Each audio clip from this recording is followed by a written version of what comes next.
Welcome to Bob's Tribulations. Today we're going to talk really quick about how to repair a contraction joint repair in your cement driveway or possibly sidewalk. First of all, let's just kind of have a little explanation here of the difference between an expansion joint and what we're talking about here today is a contraction joint. Normally you'll see an expansion joint that it separates basically one slab of concrete from another.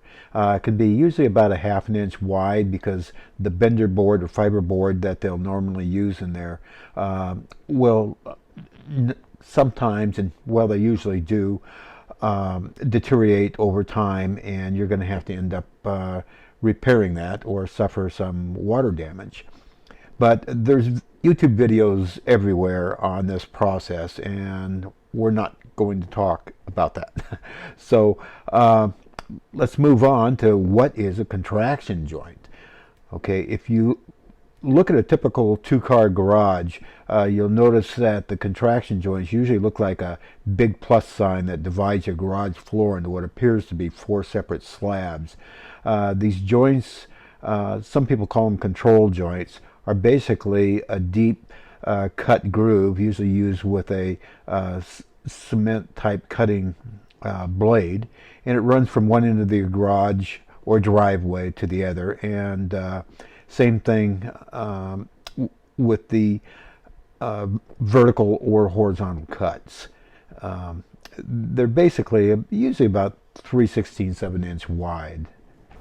So let's get to the heart of things here. This is the problem that we have. This is a contraction joint out in a driveway. We call it the vertical joint because it's sloped down towards the street.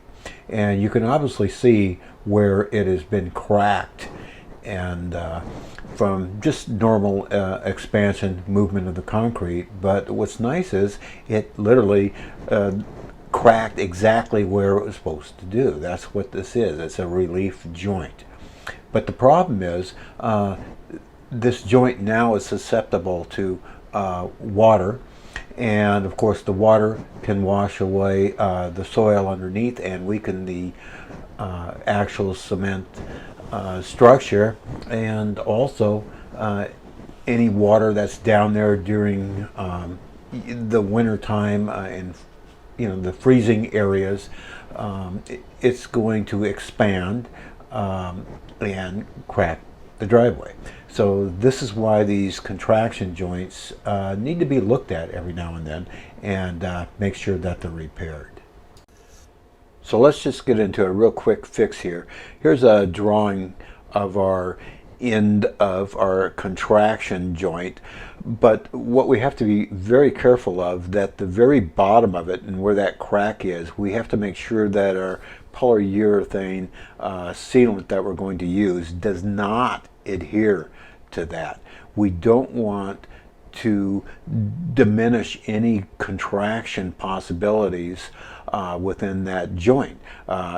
If we do adhere to that bottom, we're basically making that entire contraction cut, let's say, as one piece. Otherwise, it will defeat its purpose and start to crack. Now, there are various ways of doing this, preventing that adhesion. In a normal expansion joint, you're going to use a material called backer rod, but the depth is basically enough that you could use that with no problem at all. But on a contraction joint, if you use even the smallest, let's say quarter-inch close-out foam, what happens is you don't have enough depth remaining to give an adequate adhesion and coverage point for your sealant. So what I'm going to show you here is a hack that I've used on several occasions, and it's worked out absolutely perfectly, and it'll save you a few bucks. And here's our secret. It's window sill foam. 3.5 inches by 50 feet. Cost about $6 or $7 at your big box hardware store. And I'm going to show you here real quick on how to use this and cut it down to size that you're going to need for that joint repair. First of all, during this process, you have to be very careful here so you don't cut your fingers up. But anyway, take a razor blade, put it inside of a vise, and you want to take your the sill foam, and what you're going to do is draw it through that blade, taking off about 3/8 of an inch, and just grab it and just start pulling it through. And it's actually quite easy to do, and fast. It takes you probably about 5 minutes to do 50 feet, and obviously you can probably get about a little over 200 feet of this if you need it with one roll of this styrofoam sill material.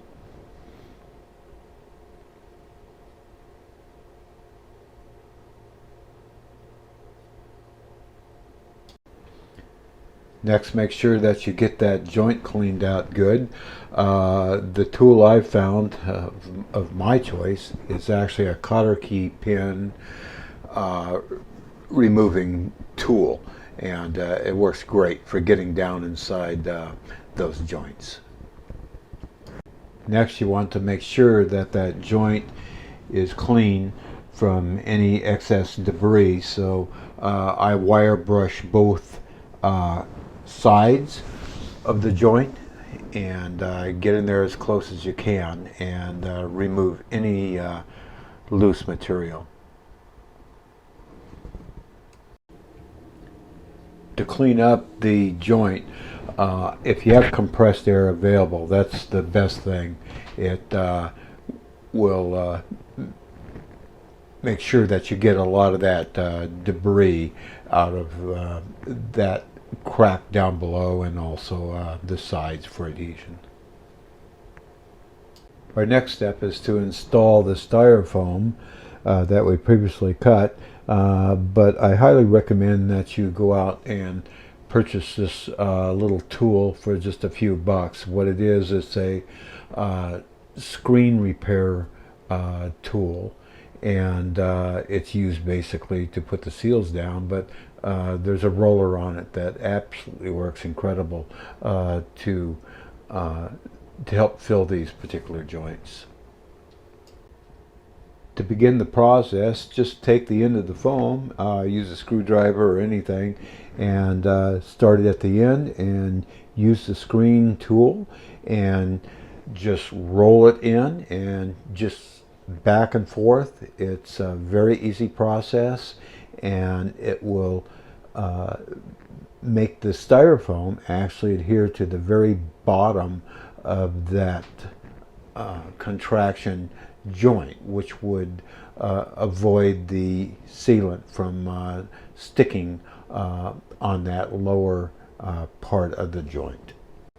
Our next step is to mask off the contraction joint. You have to remember that they're very sharp edges, and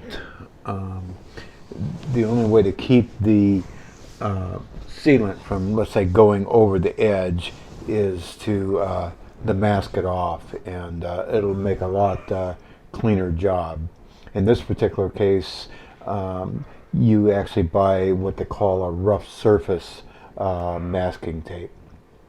After applying the Sika sealant, put a few furring strips down just to protect it while it was drying for a couple of days, and removed the boards, and I have an absolute perfect line going down the driveway.